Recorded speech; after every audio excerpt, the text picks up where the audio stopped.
बिस्मिल्लाहिर्रहमानिर्रहीम। अस्सलाम वालेकुम नादरीन, आप यूट्यूब चैनल देख रहे हैं। मैं इमरान खान हूँ। Nadreen, field marshal Asim Munir वो ईरान के अंदर सालसी कर रहे हैं अमेरिका और ईरान के बीच में, और सारी की सारी कवरेज ले गया कर्नल असवंद वो यूनिवर्सिटी के अंदर गोली चला के। यानी जो सारा मामला डिस्कस होना चाहिए था फील्ड मार्शल का, उनकी सालसी का, यहाँ एक कर्नल साहब उठते हैं, वो गोली चलाते हैं और सारी की सारी कवरेज और सारी तवज्जो अपनी तरफ कर लेते हैं। इस मामले की कुछ मज़ीद चीज़ें मैं आपके सामने रखता हूँ। एक तो मुझे हैरत हो रही थी और तरस भी आ रहा था बेचारे टाउटों के ऊपर, इदारा खुद डिफेंड नहीं कर पा रहा। यानी आईएसपीआर ने इसके बारे में एक स्टेटमेंट जारी किया, वो खुद परेशान है, वो डिफेंड कर नहीं पा रहे। वो कह रहे हैं जी हमने तहवील में ले लिया है, अपने कस्टडी में ले लिया है, हम इस मामले की इंक्वायरी कर रहे हैं कि स्टूडेंट के ऊपर पिस्तौल क्यों निकाला, वहाँ पे गोली क्यों चलाई, हम इसकी तहकीकात कर रहे हैं। वो टाउट सारे मुंह उठा के कह रहे हैं नहीं जी वो तो बेकसूर है, उसने बहुत अच्छा काम किया, बड़ा शानदार काम किया। तो जो प्रोपेगेंडा है ना, उनकी चंद चीज़ें मैं आपके सामने रख देता हूँ, फैसला आप खुद ही कर लीजिएगा। नंबर एक, जो हकायक हैं वो एज इट इज़ आपको बताता हूँ। कर्नल साहब की अहलिया और एक प्रोफेसर, इन दोनों का एक तनाज़ा चल रहा था यूनिवर्सिटी में, और ये चंद दिन पहले से चल रहा था। ये मामला पुलिस स्टेशन तक भी गया, जिसमें मुबैना तौर पे कर्नल साहब की अहलिया ने दरख्वास्त दी थी, और वो जो प्रोफेसर साहब हैं उन्होंने उस पर अपॉलॉजी करके मामला ख़त्म कर दिया। ये मामला रफा दफा हो गया था।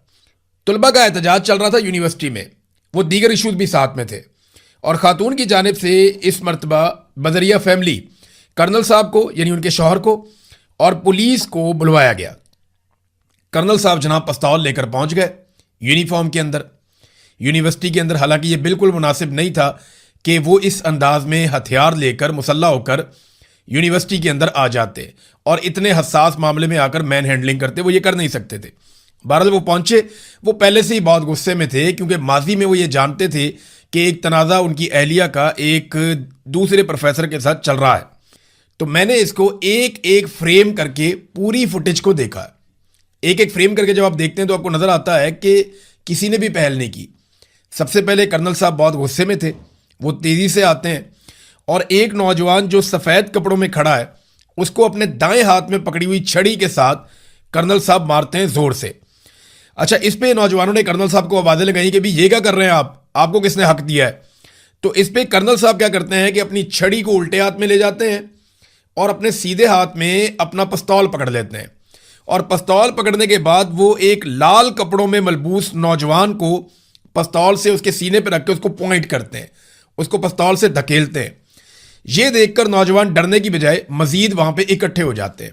वहां पे एक बास्केट वाला नौजवान वो कर्नल को वार्न करता है कि ये पिस्तौल हमें मत दिखाइए, इस पिस्तौल को आप वापस अंदर रखिए, ये आप गलत कर रहे हैं, हमारी यूनिवर्सिटी के अंदर आप पिस्तौल निकाल रहे हैं यूनिफॉर्म के अंदर। तो कर्नल साहब बजाय इसके कि वो पिस्तौल वापस रखते, अपने उल्टे हाथ में पकड़ी हुई छड़ी से उस नौजवान के ऊपर भी अटैक कर देते हैं और उसके सर के ऊपर मारते हैं। इतने में जितने बाकी नौजवान हैं वो सारे फिर कर्नल साहब के ऊपर अटैक कर देते हैं। कोई 3-4 सेकंड तक कर्नल साहब को कोई इधर से मार रहा है, कोई इधर से मार रहा है, कोई इधर से खींच रहा है। तो 4-5 सेकंड में कर्नल साहब के हालात तब्दील हो जाते हैं। अब पिस्तौल जो है उसके अंदर गोली चेंबर में नहीं है, अभी तक पिस्तौल में चेंबर में गोली नहीं है, कर्नल साहब ने उसको लोड नहीं किया। इतने में वहां मौजूद पुलिस वाले कर्नल साहब को 5-6-7 सेकंड के अंदर अंदर ही वो रेस्क्यू कर लेते हैं। कर्नल साहब को और नौजवानों को अलग कर देते हैं। कर्नल साहब को जैसे ही खुली जगह मिलती है तो पुलिस वाले उनको घेर लेते हैं, उनको साइड पे कर लेते हैं। वहां कर्नल साहब फौरी तौर पे अपने पिस्तौल को लोड करते हैं और गुस्से में एक नौजवान के पीछे लपकते हैं पिस्टल को पॉइंट करते हुए। वो नौजवान उस तरफ को जाता है, कर्नल उसके पीछे लपकते हैं और उसको पॉइंट करते हैं। खुशकिस्मती से गोली नहीं चलती।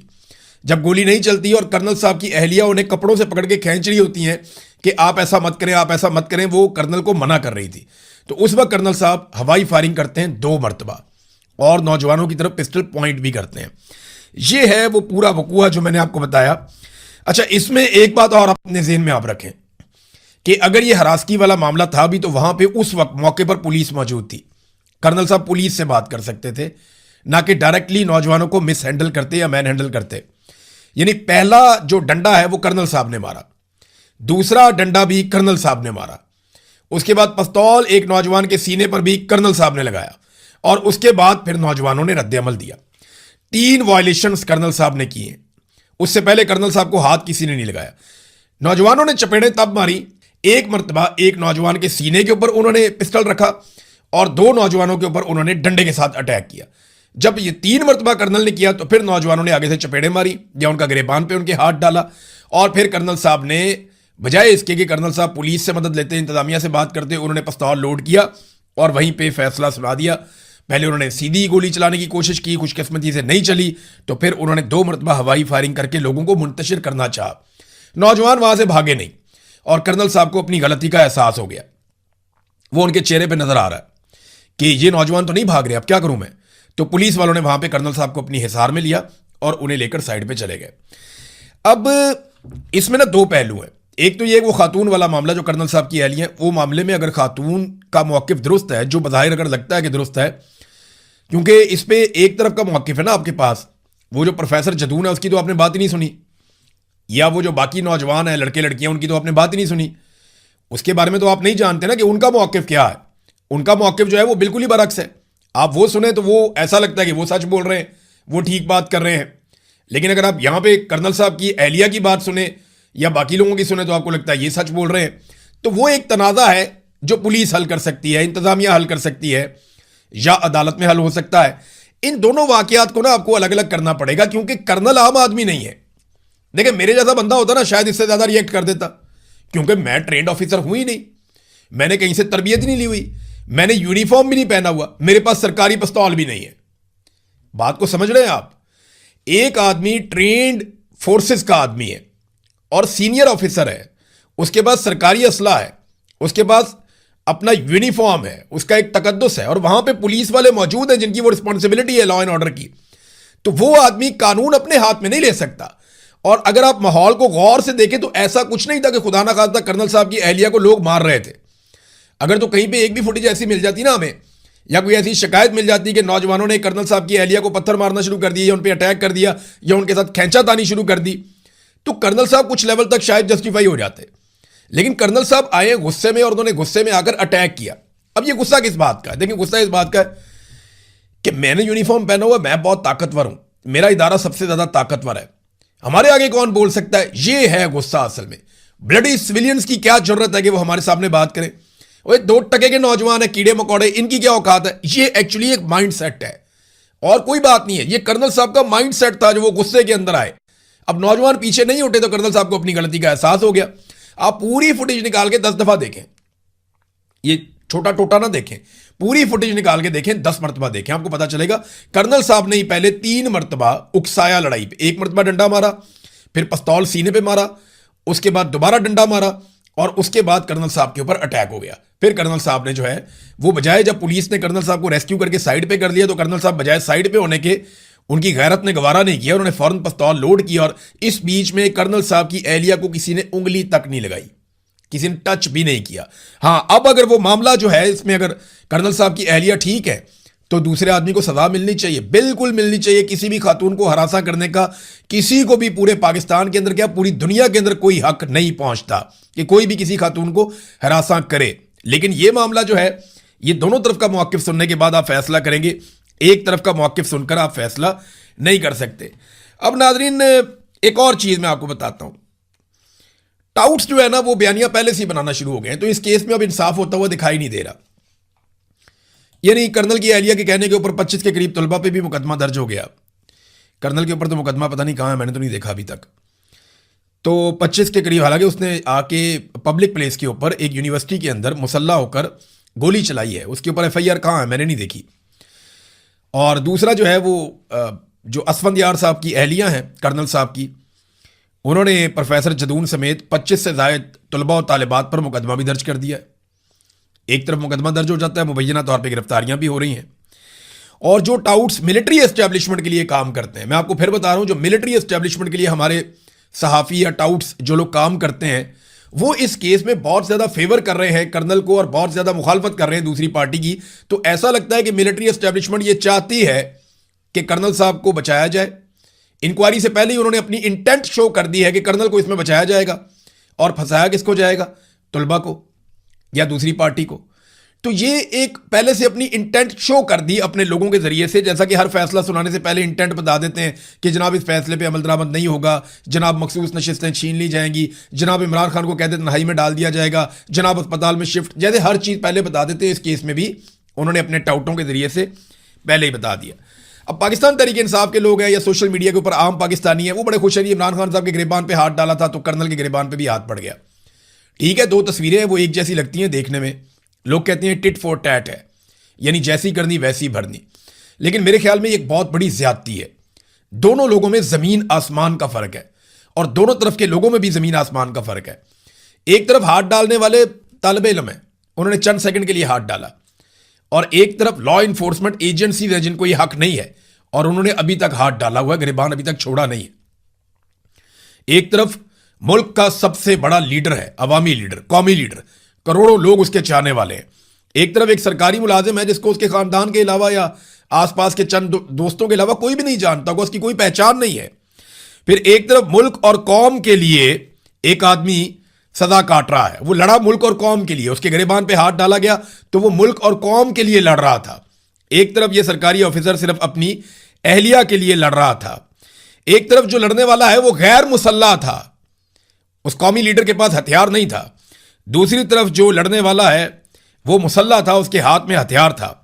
फिर एक तरफ वो बेगुनाह शख्स अभी तक सजा काट रहा है जेल में, जबकि दूसरी तरफ जो शख्स है उसकी बेगुनाही के लिए अभी से मुहिम शुरू कर दी गई, जनाब वो तो बेगुनाह है, उसे तो सजा हो ही नहीं सकती। फिर एक तरफ वो शख्स है जो बहुत बड़ा लीडर है, वो ताकत के खिलाफ खड़ा था, और दूसरी तरफ वो शख्स है जो ताकत के बलबूते पे खड़ा था कि मेरी यूनिफॉर्म है, मैं बहुत ताकतवर हूं, मेरे हाथ में हथियार है, मेरा इदारा सबसे बड़ा और ताकतवर है, तो हमें कोई रोक ही नहीं सकता, हम तो बहुत ताकतवर है। तो ये इमरान खान में और इसमें तकाबली जायजा जमीन आसमान का फर्क है, इन दोनों के अंदर बनता ही नहीं है। मवाजना होता है दो एक जैसी चीजों के बीच में। आप एप्पल्स को एप्पल्स के साथ आप कंपेयर कर सकते हैं, ऑरेंजेस के साथ आप कंपेयर नहीं कर सकते, यानी इनमें जमीन आसमान का फर्क है, ये एक जैसे हो ही नहीं सकते, मुमकिन ही नहीं है, ये भी ज्यादती है। अब नाजरीन, जो पूरा का पूरा सिस्टम है ना, इन तलबा के ऊपर दबाव डाल रहा है। मेरी इंफॉर्मेशन के मुताबिक बहुत सारे सहाफियों ने बेचारे वो रब्ता करके कह रहे हैं कि इमरान भी पाकिस्तान से तो हम रिपोर्ट कर नहीं सकते, यूनिवर्सिटी के ऊपर भी दबाव है बहुत ज़्यादा। अब पूरे सिस्टम को हरास किया जा रहा है कि किसी तरह भी इस मामले का नतीजा वो निकलना चाहिए जो मिलिट्री एस्टेब्लिशमेंट चाह रही है। पूरा सिस्टम तलबा और उनके घर वालों को और यूनिवर्सिटी वालों को हरासा करने पर तुला हुआ है। और याद रखिएगा, ये जो कुछ भी हुआ ना, आप सोशल मीडिया पे देख लें, आवाम के अंदर देख लें जज्बात, तो लोगों में कितनी नफरत है। और ये नफरत लोगों ने नहीं फैलाई, ये नफरत पाकिस्तान की मिलिट्री एस्टेब्लिशमेंट ने फैलाई है। आपकी अपनी फैलाई हुई नफरत जो है वो अब आपके सामने आ रही है। जिस तरह आपने लोगों को मारा तो लोग अब रद्दमल उसी तरह देते हैं। मुझे याद है अच्छी तरह कि इससे पहले भी ऐसे वाकयात हुए। वो लोग कहते हैं ना कि जनाब फौज के अंदर एहतसाब का बड़ा अच्छा सिस्टम है और फौज के अंदर बड़ा अच्छा एहतसाब होता है। तो देखिए, अगर फौज के अंदर अच्छा एहतसाब होता ना तो हमूदुर्रहमान कमीशन की रिपोर्ट के ऊपर एहतसाब हो जाता। आधा मुल्क टूट गया, उसके ऊपर आज तक एहतसाब नहीं हुआ। मार्शल 4 मरतबा पाकिस्तान में लगाए गए, बार बार पाकिस्तान का आइन तोड़ा गया, एक मरतबा भी फौज के अंदर एहतसाब नहीं हुआ। कारगिल में सैकड़ों जानें हमने गंवा दी, किसकी गलती से गंवाई, कौन इसके लिए रिस्पॉन्सिबल था, आज तक इसका एहतसाब नहीं हुआ। भारत ने हमारा पूरा सियाचिन का इलाका छीन लिया, उसके लिए कौन रिस्पॉन्सिबल था, किसकी जिम्मेदारी थी, आज तक तायुन नहीं हुआ, कोई एहतसाब नहीं हुआ। कैप्टन हमाद वाला मामला था बलूचिस्तान का, जहां पे डॉक्टर शादिया के साथ रेप का मामला है, मुबैना तौर पे बलूचिस्तान में कोई 10,000 से ज़्यादा लाशें गिर गई उस दिन के बाद से लेकर अब तक। इस मामले पे भी कोई मुहासबा नहीं हुआ। जनूबी पंजाब में पूरे थाने को फेंटी लगाई थी फौजियों ने आके, उस मामले का हमें आज तक नहीं पता चला कि उसके ऊपर क्या कार्रवाई हुई। और भी बेशुमार ऐसी एग्जाम्पल्स हैं। अभी भारत के अंदर एक पुलिस वाले ने बंदूक सीधी की थी, सिर्फ नौजवानों के ऊपर गोली नहीं चलाई, सिर्फ उसने बंदूक सीधी की थी नौजवानों के ऊपर, और उस पुलिस वाले को सजा मिल रही है। उस पुलिस वाले के खिलाफ कार्रवाई हो रही है कि तुम्हारी जुर्रत कैसी हुई कि तुमने नौजवानों की तरफ बंदूक की। हालांकि पुलिस वाले की ड्यूटी थी मॉब को कंट्रोल करने की, लेकिन उसने ये कमजोर हरकत की। अब ये जो कर्नल साहब है, इनकी तो वहां ड्यूटी भी नहीं है, ये उनका काम भी नहीं है। और अगर ये अपनी अहलिया को प्रोटेक्ट कर रहे थे, उनकी हिफाजत कर रहे थे, तो इनकी अहलिया पे आप पूरी वीडियो के अंदर देख लें, कोई ऐसे अटैक नहीं कर रहा था, अग्रेशन कर्नल साहब की तरफ से थी।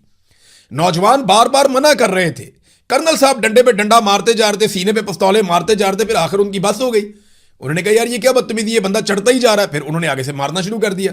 तो अपनी इज्जत जो है वो अपने हाथ के अंदर होती है। ये पैगाम है हर इदारे के लिए और हर ऑफिसर के लिए कि उन्हें इस बात को समझना पड़ेगा। अब नाजरीन एक चीज़ और है इसमें, आज मंगल का दिन है, क्योंकि ये अब आज की खबर है, इसकी तरफ आ जाते हैं। आज मंगल का दिन है और इमरान खान साहब की मुलाकात का दिन है। तो ये बड़ा इंपॉर्टेंट दिन है।